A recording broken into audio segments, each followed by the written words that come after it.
welcome back, bienvenue, and all that jazz. It's time to talk about quite a few books.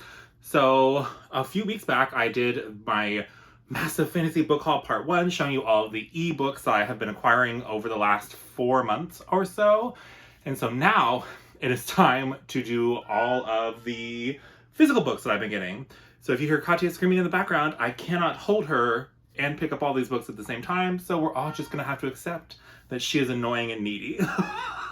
So I have tons of books to get through, so without any further ado, let's just get into it. So I'll split this up into a couple parts. So the first books that I'm going to talk about are the self-pub and indie pub community is just lovely and so generous, and they're just really excited to get their books out there. And so this first stack is books from self-pub or indie authors, and I think I have one book that was sent by a publisher.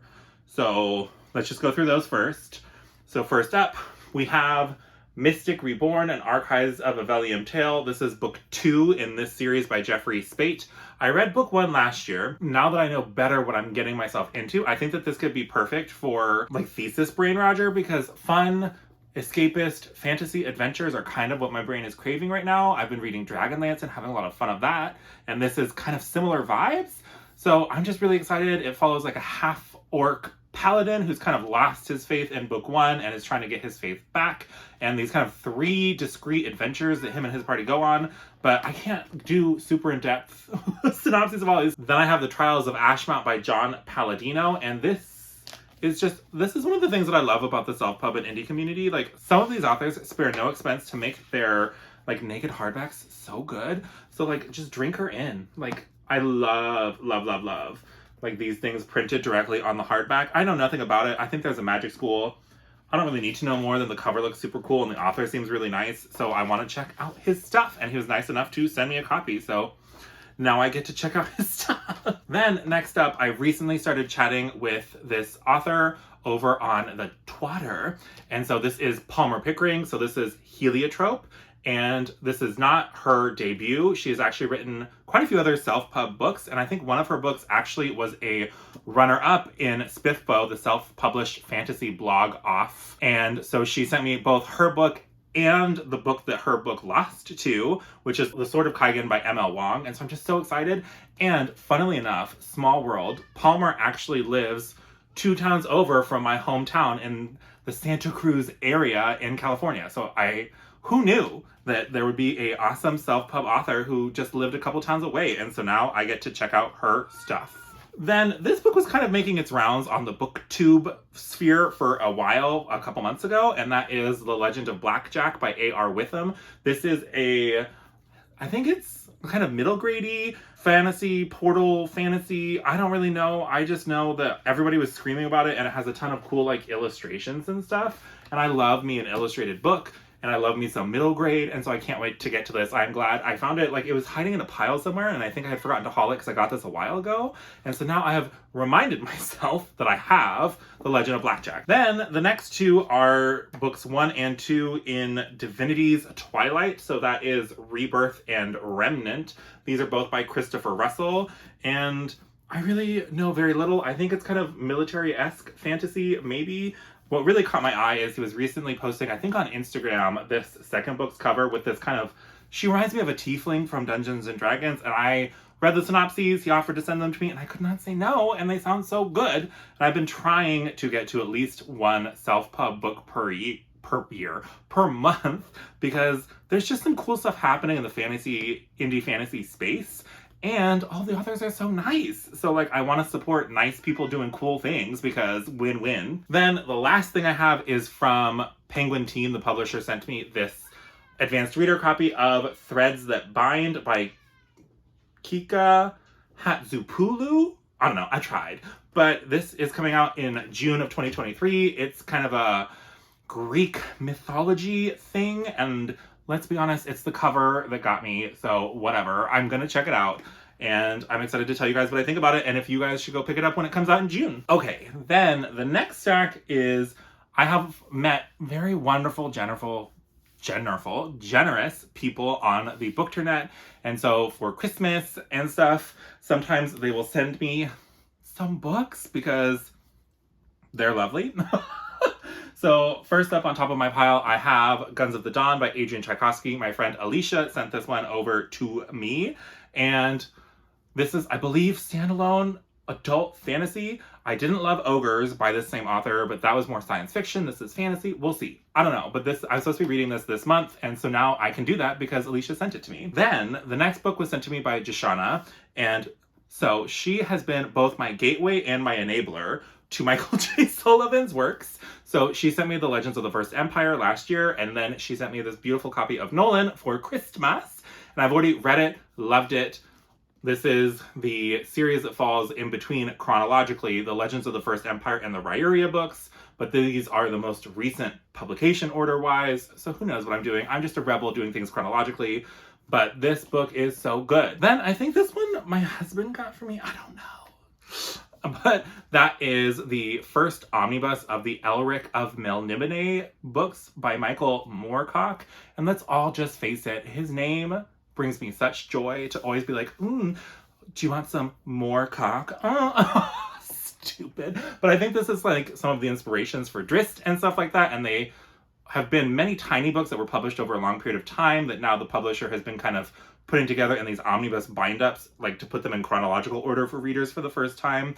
And so I am excited to check these out because I think they are some kind of classic fantasy greats. And so that's always fun. Then I'm not sure if I got this as part of the Barnes & Noble 50% off or if somebody gave this to me. So if you gifted this to me, thank you. Please remind me that you did so.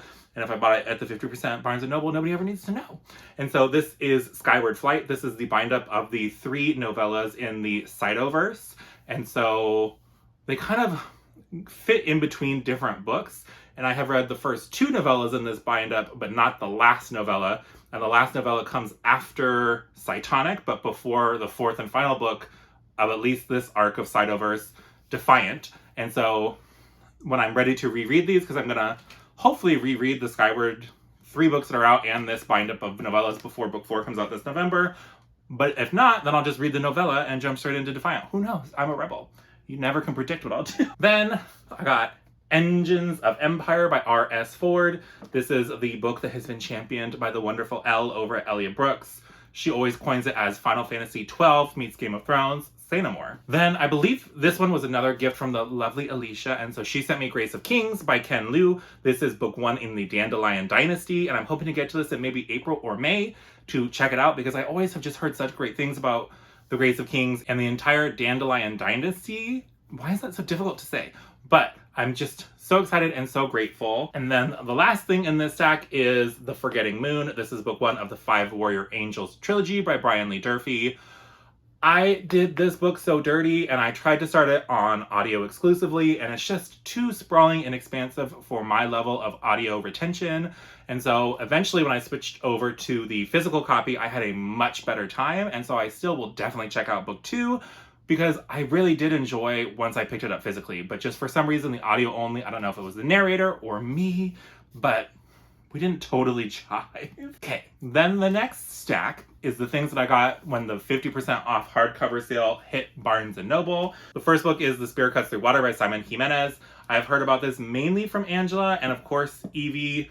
I really don't know what to expect from Simon Jimenez. I know that his sci-fi book, The Vanished Birds, is really kind of a cult favorite, and so I'm hoping that this works for me, but again, it was a cover buy, sue me. Then I got the newest entry into the Dragonlance world. So this is Dragons of Deceit by Margaret Weiss and Tracy Hickman.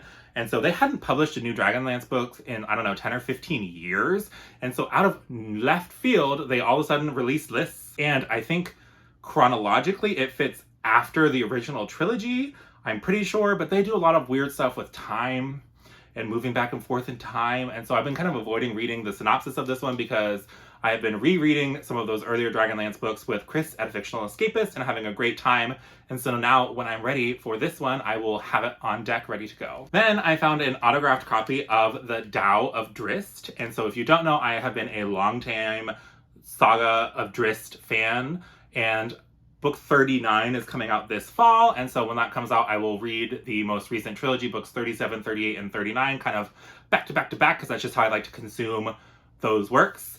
And so what the Tao of Drizzt is throughout the Drizzt novels, sometimes you'll get these kind of interludes in between sections of the books were kind of Drizzt philosophizing on his existence in the human world as this dark elf, reflecting on what he was learning when he was growing up, and just kind of really kind of interesting fantasy philosophy, if you will.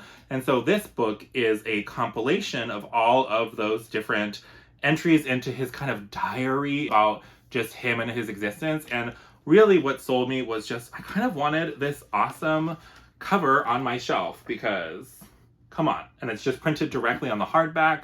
And we all know that I love that. And so I'm excited to add this to my collection. I don't know that I'll ever just read his philosophy alone, but just because I have a whole shelf of all of the other books from the Drizzt saga, so I'm happy to add this one to my collection. Then the last thing that I got at this Barnes & Noble sale was I got the first, or I guess the majority of the chunk of the Witcher series in the beautiful new hardbacks with these like really bright colors. And so they're really heavy, so I'm not gonna hold them all. I'll just hold up this last one. And so I have been really wanting to give The Witcher another try because I have read the entire series, but then I don't know what happened when I was reading it. And then now I remembered literally nothing about it, and I only read it like 2 or 3 years ago. And I just really wanted to give it another try. And these colors and these editions were just too beautiful for 50% off. The only one I don't have is Season of Storms, that kind of like side quest one that was released much later. And so I need to figure that out so I can have the whole collection, because right now I still have one of those little ugly red ones sitting there for Season of Storms. But yeah, so I am really excited to keep going on my reread journey of The Witcher, so we'll see how that goes. And then the last few things that I have are special editions, so Illumicrate, and I have one Litjoy edition, so we'll look at these a little bit more for the aesthetics of it all, the beauty. So first up, we have The Luminaries by Susan Dennard. She is the author of like the Truth Witch series, I want to say, and so this is a new start to a new series, I think, and it is just foiled to within an inch of its life. And then it has these beautiful stenciled edges all the way around.